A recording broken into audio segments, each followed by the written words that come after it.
سعیدہ کی آواز کے پیارے ویورز السلام علیکم۔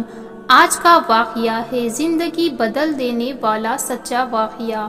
یہ کہانی ایک نوجوان لڑکی کی ہے اور اس کی شادی سے ایک رات پہلے کی ہے۔ پیارے ویورز، ویڈیو کو شروع کرنے سے پہلے آپ سب سے گزارش ہے کہ ہمارے اس ویڈیو کو لائک نہیں کیا ہو تو ابھی لائک کر لے اور ہمارے چینل کو سبسکرائب ضرور کرے تاکہ آنے والی ویڈیو کا نوٹیفیکیشن آپ تک پہنچ سکے۔ آئیے چلتے ہیں ویڈیو کی طرف۔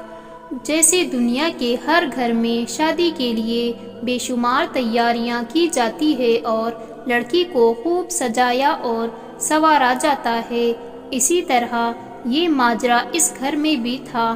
نکاح سے پہلے اس گھریلو لڑکی کو تیار کیا گیا اور پھر مغرب کی صدا بلند ہوئی، یعنی اذان ہوئی اور نوجوان لڑکی نے اٹھ کر مغرب کی نماز ادا کی، اور پھر مغرب کے بعد اس لڑکی کا میک اپ کیا گیا۔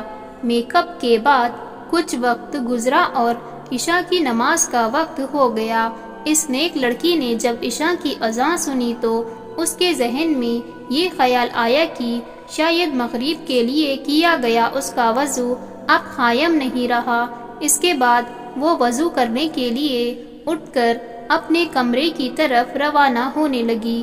وہ لڑکی ابھی وضو کرنے کی تیاری ہی کر رہی تھی کہ اس لڑکی کی ماں اس کے کمرے میں آئی اور اس سے پوچھا کہ وہ کیا کر رہی ہے، کیا کرنے کا ارادہ رکھتی ہے۔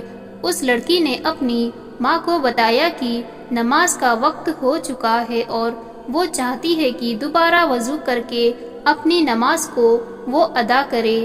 اس کے بعد شادی کی رسمیں نہ جانے کب تک جاری رہے گی۔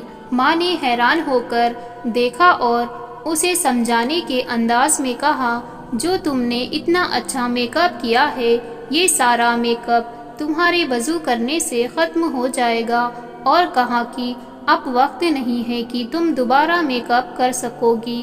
اگر شادی میں تم بنا میک اپ والے چہرے کے ساتھ مہمانوں کے سامنے جاؤ گی تو ہو سکتا ہے کہ تمہارا مذاق بن کر رہ جائے گا۔ کیا تمہیں اس بات کا کوئی ڈر یا خوف نہیں ہے؟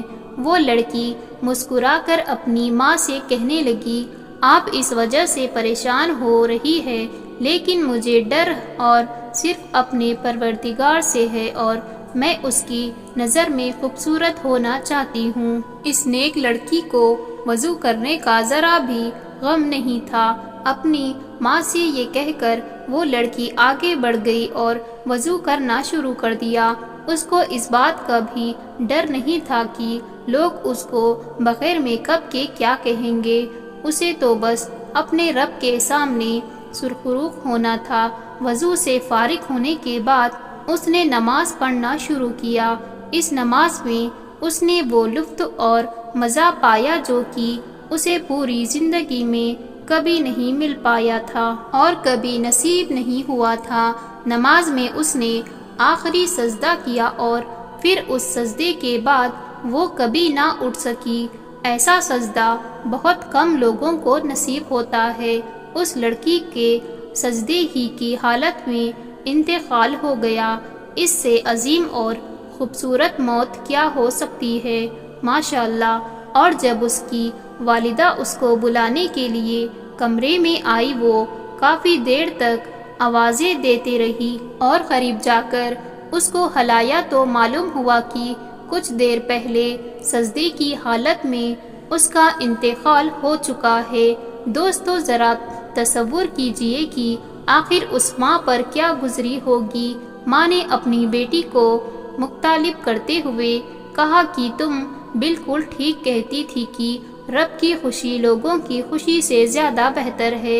دوستو، آفرین ہے ایسی ماں کی صبر پر۔ اور اس ماں نے کہا کہ تم صرف اللہ کے نزدیک خوبصورت بننا چاہتی تھی، اللہ کے قریب ہونا چاہتی تھی، اور اللہ نے تمہیں اس حال میں موت دی جس حالت میں دنیا کا ہر ایک مسلمان چاہتا ہے کہ میں سجدے کی حالت میں رہوں اور میرا انتقال ہو جائے، لیکن افسوس ایسی موت صرف کچھ ہی لوگوں کو نصیب ہوتی ہے جو اللہ کے یہاں بہت ہی قرب والے ہوتے ہیں۔ دوستو، واقعی کسی کے چلے جانے کے بعد زندگی ختم تو نہیں ہو جاتی، موت سے فرق صرف مرنے والوں کو پڑتا ہے۔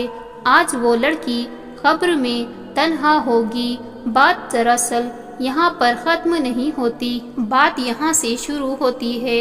اگر ایک ہفتہ پہلے دلہن کو پتہ چل جاتا کہ اس نے شادی کے ایک دن پہلے مر جانا ہے اور اس کے بعد اس نے اپنے رب کے سامنے جانا ہے، تو کیا پھر بھی وہ دلہن اپنی زندگی کے بچے دن ایسے ہی گزارتی؟ اور جب ہم یہ سوچتے ہیں کہ ہمیں بھی ایک دن مرنا ہے، تو ذرا سوچئے، ذرا سی دیر کے لیے تنہائی میں جا کر سوچئے، اگر آپ کو پتہ چل جائے کہ 4 دن کے بعد آپ کو مر جانا ہے، تو آپ اپنی باقی کے 4 دن کیسے گزاریں گے؟ گناہوں سے توبہ کر لیں گے، لوگوں کے ساتھ اپنے سارے معاملات درست کر لیں گے، ساری اکڑ، سارے انا، سارا غرور کسی کونے میں جا کر سو جائے گا۔ ہمیں بس ایک ہی فکر ہوگی، ہمارا رب ہم سے راضی ہو جائے۔ لیکن دوستو، یہ سب ہم اس وقت کریں گے جب معلوم ہو جائے کہ ہمارا چند دن کے بعد انتقال ہو جائے گا۔ پیارے دوستو، یہاں پر ہم سب غلط فہمی میں پڑے ہوئے ہیں، اپنی مرضی کے مطابق زندگی گزار رہے ہیں۔ اپنے اندر جھانک کر دیکھیں، ہم کیسے جھوٹ بولتے ہیں اور کیسے حرام کی روٹی کماتے ہیں۔ کس کے لیے؟ بس ان چند دن کی زندگی کے لیے جس نے چند دن کے بعد ختم ہو جانا ہے۔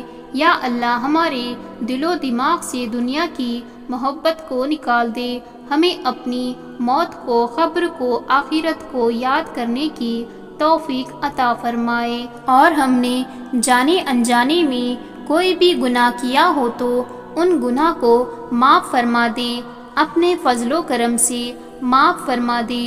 آمین ثم آمین۔ سیدہ کی آواز کے پیارے ویورز، آپ سب کو آج کی کہانی کیسی لگی ہمیں کامنٹ باکس میں لازمی بتائیے گا۔ جاتے جاتے ہمارے چینل کو سبسکرائب اور بیل آئیکن دبانا نہ بھولیے گا، ایسی ہی ویڈیو کی نوٹیفیکیشن آپ تک پہنچ سکے۔ اب ہمیں دوسری ویڈیو کے لیے اجازت دیجیے۔ اللہ حافظ۔